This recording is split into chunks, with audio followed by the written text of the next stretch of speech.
Years ago, one of my mentors gave me a piece of advice that would fundamentally change the trajectory of all of the closest relationships in my life through incorporating one habit.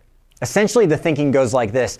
There's something that you and I already know about so many important aspects of our lives that for some reason we often fail to incorporate into our most important relationships.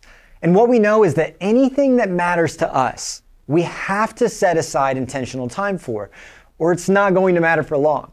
For example, you wouldn't start or run a business and never meet with your leadership team. In fact, at any job, you're going to have a number of regular meetings, maybe too many of them. You're not going to get a degree unless you set aside time to study and prepare. So you perhaps reap the rewards from being intentional with your time, or maybe you've experienced the pain from not. If you ever played sports, band, choir, dance, theater, gosh, really any extracurricular, you probably met with people to prepare almost every single day of the week. But then, when it comes to our most important relationships, we just don't. There's lots of reasons for this that are outside the scope of this video, but I'd love to challenge you to take just one step to sow health into your relationships, and that is to establish a consistent meeting. Let's start with a dating relationship or a spouse because it's the easiest to explain what I mean. When I say meeting, I do not mean a date. I don't mean a night alone where you binge your favorite show. I don't mean just having more time together. It's all about what you do in this time. My wife Emily and I have been together for over 10 years and have been married for almost half of those. In the first half, we didn't do this habit. And I wasn't even fully aware of it, until it would boil to a head, but we were just off. Our communication was off. We had differing expectations and goals for ourselves and for the relationship. But oftentimes, we didn't know it right away because we were doing the other relationship killer, assuming. I made assumptions about how she felt or thought or what she wanted, and I was usually wrong. Not only did it create a lot of chaos for us, but there was also this entire, beautiful part of a relationship that I was missing out on. I was missing out on really connecting with her, discovering her heart and all that God made her to be. I was missing out on the ways that she could speak into my life, sharpen me as a man by developing the skill of actually being able to listen to her and to let her into my heart at a deeper level. The mentor that I had mentioned saw a lot of this chaos and ultimately said, hey, you're doing the insanity thing. You're doing the same thing over and over again and expecting a different result, so it's time to try something new. So we did. We established a weekly meeting. And in the last 6 years, I think we've only missed a handful of weeks. And you could honestly break our relationship into two halves with that decision being the defining moment.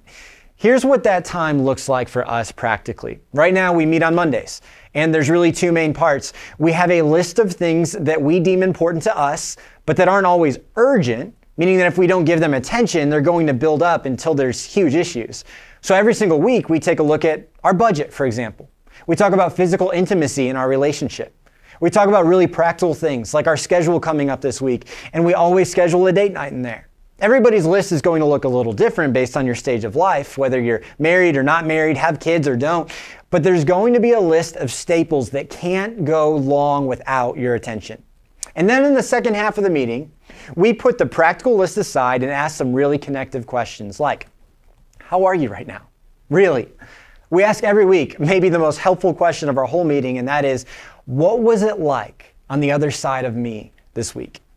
In fact, we're going to list a set of questions that you could ask in this time. Maybe you just choose one of those on that list. There are questions like, what are you learning right now? What are you most grateful for this week? What can I do to better support you? Do you feel appreciated by me? Is there anything you're saying that you feel like I'm not hearing? The value in this is that every week you have the opportunity to align, to reconnect, to be on the same page, the same team, headed in the same direction. Over time, you will have created a safe space for questions that would be awkward to bring up out of the blue or almost seem combative, but are well received in the right context, and that can't be avoided. Without something like this, it's almost like there's a tiny, tiny gap created each week in the relationship, which may not seem big in a week or even in a month, but give it a decade. Well, now it's a chasm. Now, to be clear up front, I just want to set expectations. This is probably going to be hard. This was really difficult for Emily and I up front. In fact, there were a lot of tears because we brought up a lot of things that we had never ventured into before. But now There are still tears, but they're good tears. They're connective tears, and it is so worth it to stick with it. One more side point. For us, it's been revolutionary for how we fight. One, I think we just fight a lot less because we're usually more aligned than we used to be. But also, rather than having it out in a moment where we're both emotional, our blood pressures are up, our insecurities are flaring, we save the conversation that needs to be had for our weekly meeting. We don't skip it just because we've gotten over it, but we do talk about it once we're A, calmer, and B, we've had more time to think it through. One or both of us find it much easier to apologize and to learn. Otherwise, what do? Just bring up a sore subject in the middle of a car ride or right before bed and hope it lands well? Creating safe spaces for these conversations saves pain. It doesn't add more. Now, not everyone in your life can be weekly. Though I'd argue if you're married, then your spouse probably should be. But maybe your kids need some one-on-one time. Maybe your parents, maybe a few dear friends. Most of us would say at the end of the day that relationships are more important than anything else in life. With those of us who are Christians aspiring to have Jesus at the top of that list, but then so few of us actually prioritize our time accordingly. I'd encourage you to do so.